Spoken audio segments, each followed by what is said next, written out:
Ассаламу алейкум, урматтуу достор. Мен атайын Байтиктин тоосуна келип алып, кадимки Байтик Батыр жайлаган тоолорго келип алып, Канчыбек Ташиев мырзага жана андан тонолгон ишкерлерге, кордук көргөн адамдарга, жанагы кустурулгандарга кайрылуу кылайын деп келип атам. Мына аркабызда турган бул мүрзө, чоң мүрзө.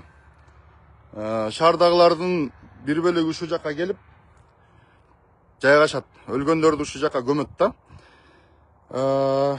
Урматтуу Канчыбек Ташиев мырза, мына эртеби кечпи бардыгыбыз албетте өмүрүбүздү, тагдырыбызды Кудай жакшысынан өмүрүбүздү узунуна берсин.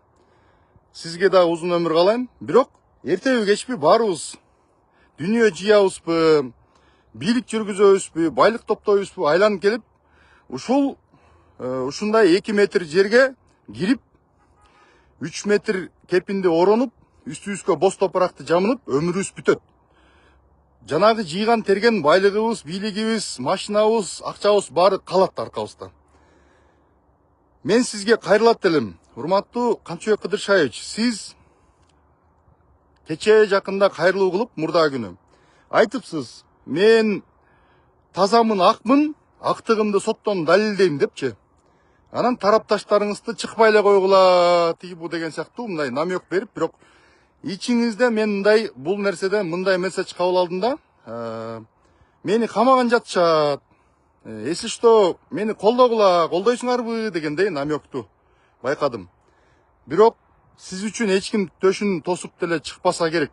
Анткени сиздин ак эмес экениңиз, тескерисинче карайып кеткендигиңиз, жүрөгүңүз, бир кезде таза жүрөгүңүз карайып кеткени, канча адамдарга зулумдук жасаганыңыз. Диализ аппаратта жатат экен, ушинтип бөйрөгүнөн пересадка болуш керек экен. Жана ошондой эле көзү көрбөйт экен, эженин. Угандар колуңуздардан келишинче жардам берип, айыгып кетишине себепчи болуп калыңыздар. Бул жакта Жумагүл эже 30 жашта, ушул 5 жылдан бери ушул оору менен жабыркайт. Бул жакта апасы сахарный диабет бар экен, бөйрөгү иштен чыгып ушу диализде, анан көзү дагы көрбөйт. 3 оору менен Алла таала ушундай бир сыноо беришиптир.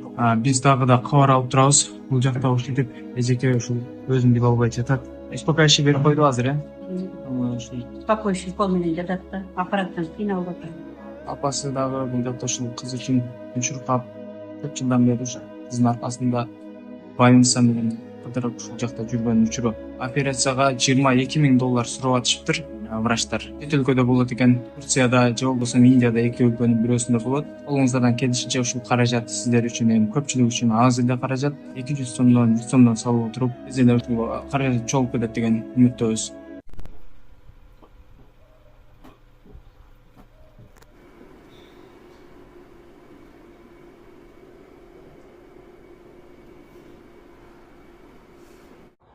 Канча адамдарды, ишкерлерди, бейгүнөө адамдарды, добросовестный ишкерлерди, покупательдерди тоноп, байлыгын тартып алып, акчасын тартып алып куратканыңыз бүгүнкү күндө чет-четинен ачыкталып, бүгүнкү күндө Ички иштер министрлиги тарабынан сизге карата бир атайын иш-чаралар, мыйзамдын чегинде иш-чаралар башталганын биз чет-четин угуп атабыз, адвокаттар жарыя кылып атышат. Эми сиз мурда мындан 1-2 жыл мурдабы, эсимде жок, 1 жыл мурдабы эле өткөн жылы жайда экен.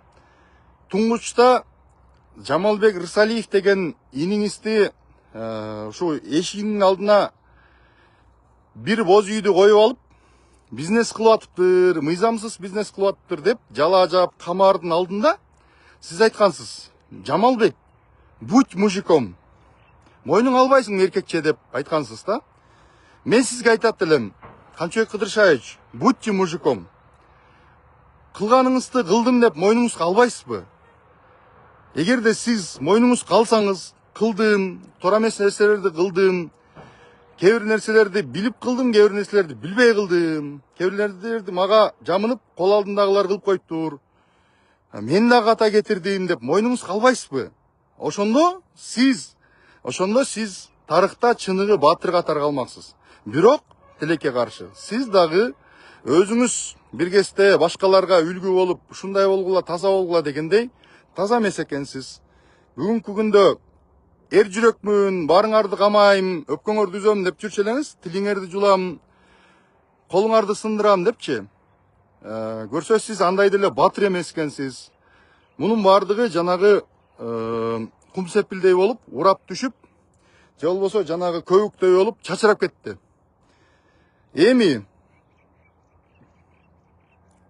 урматтуу ишкерлер, жанагы 1 тыйындан 5 тыйындан мен талаа түстө жүрүп иштеп, 10 жыл Америкада жашап, мээнет менен 5 тыйынды 10 тыйынга, 3 тыйынды 5 тыйынга кантип кураш керек экенин жакшы түшүнөм. Канчалык оор экенин, канчалык мээнет экенин жакшы түшүнөм.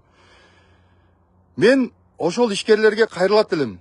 Силер адал эмгегиңерди, ак мээнетиңерди, тапкан ташыганыңарды тарттырдыңар.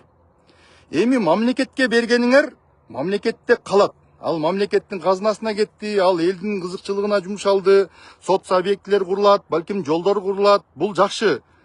Мамлекетке бергендер мамлекетке калат. Ал эми жеке жактарга эми каракчы десе таарынат дагычы.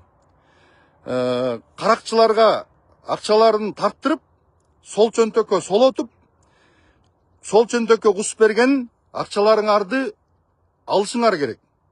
Мээнетиңердин жок дегенде жарым-жартылай акталышы керек. Мамлекетке бергениңер калсын, бирок жеке жактарга чөнтөктөргө кусуп бергендериңерди кайра кайтарып алышыңар керек бүгүнкү күндө. Камчыбек Ташиевдин үстүнөн иш козголуп, ал өзү дагы мойнуна алды, адвокат Икрамидин Айткулов дагы айтты. Бүгүнкү күндө суракта жүрөт. Кудайдын куттуу күнү, өзү дагы, иниси дагы, жанагы иниси камалып жатат коррупция менен.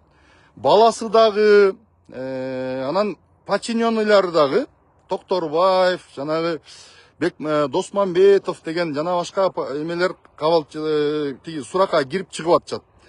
Ал эми неме болсо, берки иниси коррупция менен камалып жатат, жээндери камалып чыкты.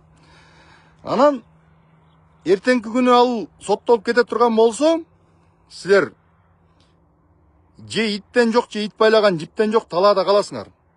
Ошон үчүн айтат элем, коркпогула. Ташиевке иш козголду. Буга чейин да айткам, Ташиев келбейт.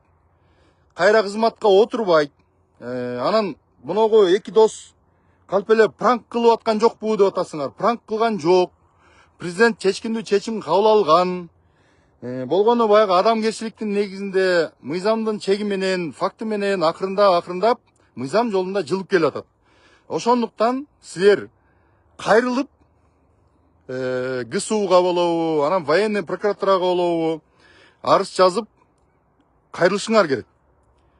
Таймураз Ташиев тонодубу, Шайырбек Ташиев тонодубу, Камчыбек Ташиев тонодубу, же Эду Питолор тонодубу, ким тонолсо, ким силерден акчаңарды сыгып алса, чөнтөгүнө алганын кайра аларды да кустуруп туруп, өзүңөргө кайтартып алгыла. Бул силердин мыйзамдуу укугуңар.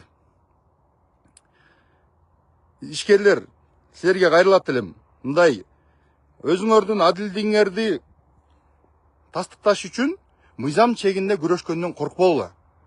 Мамлекет бүгүнкү күндө мыйзамдык калыбына